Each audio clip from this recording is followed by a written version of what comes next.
Penguins by Schreiber for National Geographic Kids.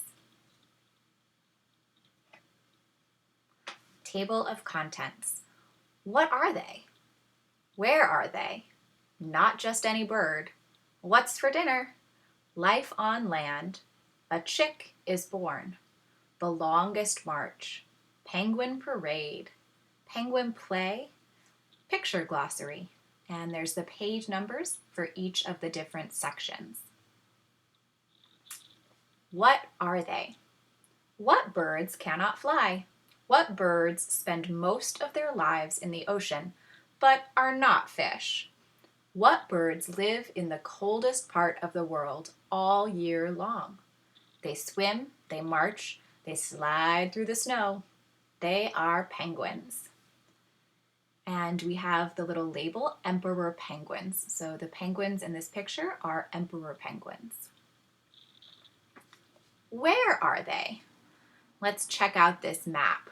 You can see there's penguins in Antarctica, South America, the southern part of Africa, and the southern part of Australia.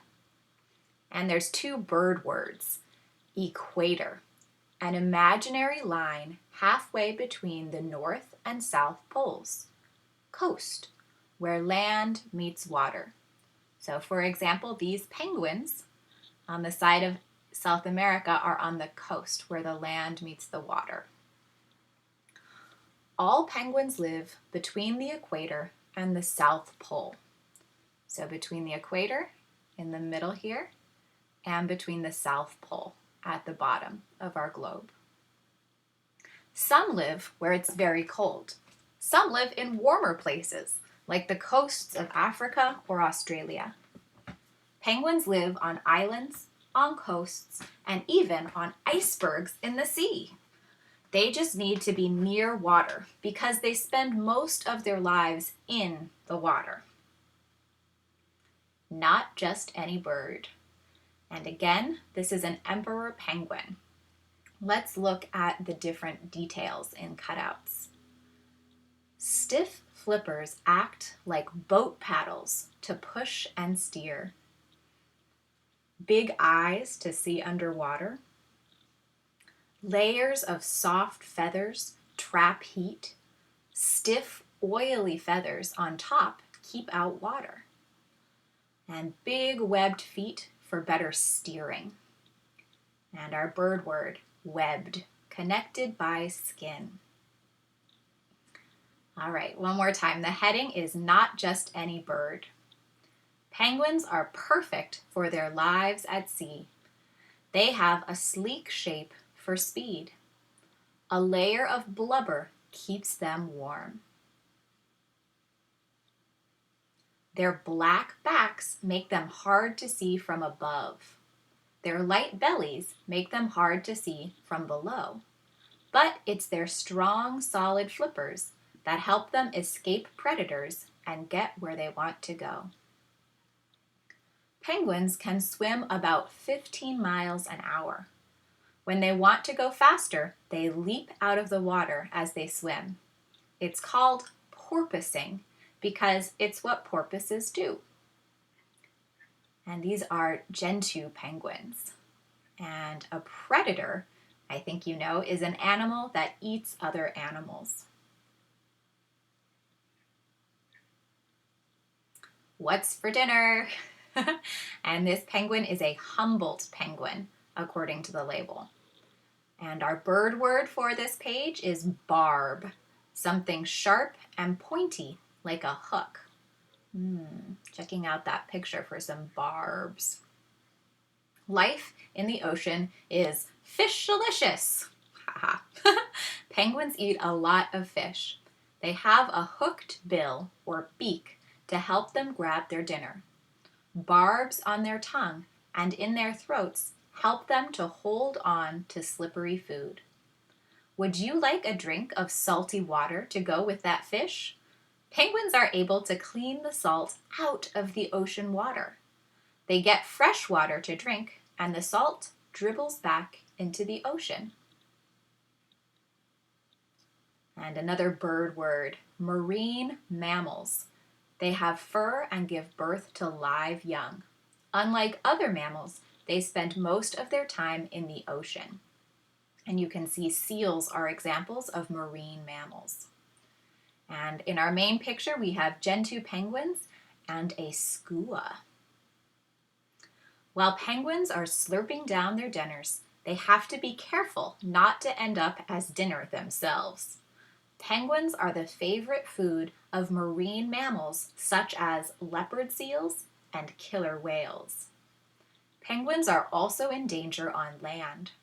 Birds like the skua, the Australian sea eagle, and the giant petrel eat penguins.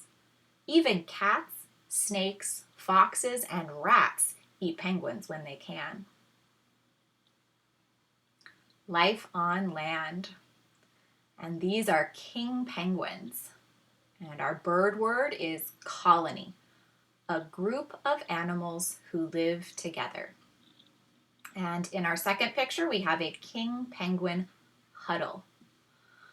On land, most penguins live in a large colony with thousands or even millions of other penguins. If it's cold, they huddle together. It's so warm inside a huddle that penguins take turns moving to the outside to cool off. Penguins march together to get to their nesting grounds. Once there, they wave, strut, shake, call, nod, dance, and sing to find a mate. Most penguins stay with their mate for many years. A chick is born. And here we have chin-strap chicks, and in the second picture, Adelie chicks. Most penguins lay 2 eggs at a time, but often only 1 egg survives. The mother and father take turns keeping the egg warm. When it hatches, the parents keep the chick warm and fed. After a couple of weeks, hundreds or even thousands of chicks wait together while the parents go back to the sea to find food. As the chicks wait, they are in constant danger from skuas, eagles, and other animals. Here we have a king chick, and here, gentoo feeding chick. Finally, the parents return with food. They have to find their chicks in a huge crowd of baby birds. How do they do it? The baby birds sing special songs to help their parents find them. In a few months, the whole family returns to the sea. The longest march. And we have emperor penguins. For the emperor penguins, getting to their nesting grounds is hard work. Their home is Antarctica, the coldest place on Earth. Emperor penguins nest much farther from the ocean than other penguins. They must march for days and nights through snow and wind. After laying her egg, the female gives it to the male. He will keep it warm in a flap under his belly. Unlike other penguins, the male emperor cares for the egg by himself, while the female goes back to the ocean to find food. And again, we've got emperor penguins. The mother is gone for more than 4 months. The father huddles with the other male penguins to keep himself and his egg safe and warm. During this time, the father eats nothing but snow. When the mother returns in July, the father quickly goes to the ocean to find food. By December, the whole family is ready to go. Oh no, some of these got cut off. On this page, we've got a range of different penguins from smallest to largest. I'm sorry we won't be able to see the tiny one and the biggest one. Penguin play. There's a rock hopper penguin. Hopping. Rock hoppers can hop 5 feet high. Whoa. Life isn't always easy for penguins, but at least they look like they're having fun. Singing. Adults sing to their mates and chicks sing for their parents. And next we have a macaroni penguin. Sledding. Penguins speed down icy hills on their feet and bellies to get somewhere fast. And a king penguin. Surfing. Penguins surf through the waves. Sometimes they surf right from the water up onto land. And on this page we have the glossary, a picture glossary. A barb, something sharp and pointy like a hook. Coast, where land meets water. You might remember we learned these words when we read the book, right? But they're all here together on one page. Colony, a group of animals who live together. Equator, an imaginary line halfway between the North and South poles. Marine mammals, have fur and give birth to live young. Unlike other mammals, they spend most of their time in the ocean. And webbed, connected by skin. You can see they've got these webbed feet, right? They're connected. The toes are connected by skin. All right, I hope you loved that book as much as me.